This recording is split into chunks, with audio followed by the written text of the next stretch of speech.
Howdy everyone, it's me once again, the one and only Coloradan. And today, I'm going to be reviewing a Jet Li film titled The One. Well, here's something I don't review that often, a Jet Li movie. Or Jackie Chan, or whatever. The mainstream Kung Fu movie stars, reviewing one of their films doesn't seem very often. It's something I would do. So anyway, regardless, as always, I do have to talk about the plot.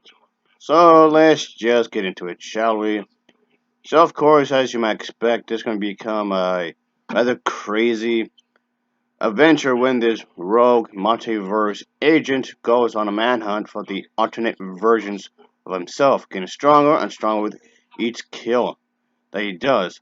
So it goes up to the point where there's like one last version of himself that is still around.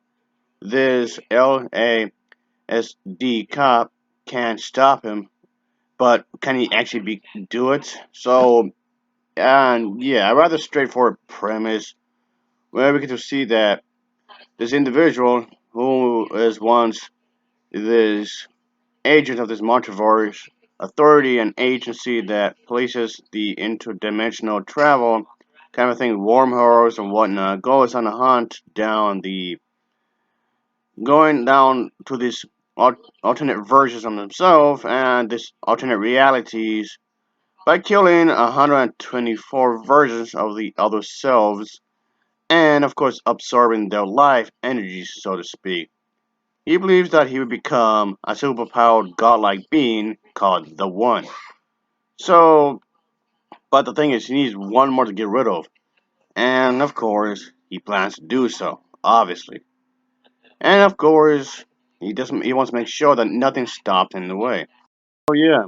Of course, this film gets pretty damn crazy, obviously. So after killing so many, the 123rd variation of himself in this place, he is soon, of course, gonna be continue fighting or whatnot. And as you can guess, he's gonna fight. He's gonna fight off the last remaining one, obviously. So there's that.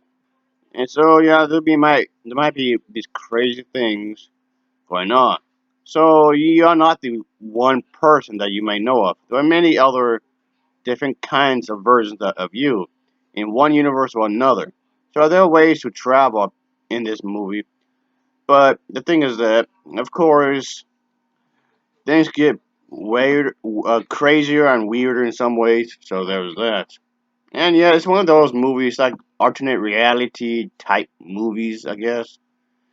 And yeah, this is definitely one of those sci-fi movies and kung fu movies that actually have blended together.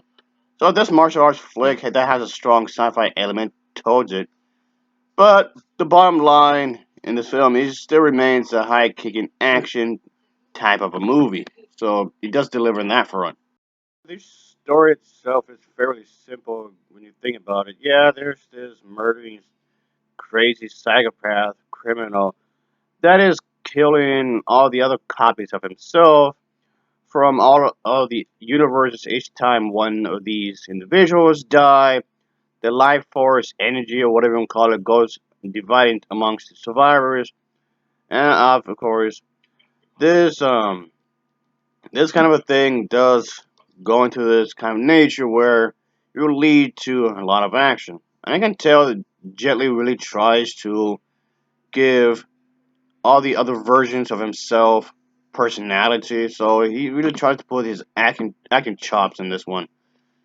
At least he attempts to. He does put effort in that. So there's that, I guess.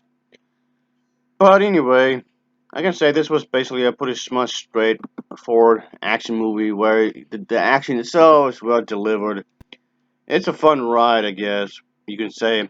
Yeah, it's an action movie with a pretty good plot, and it's definitely better than some of the other films I've reviewed over the years, I guess.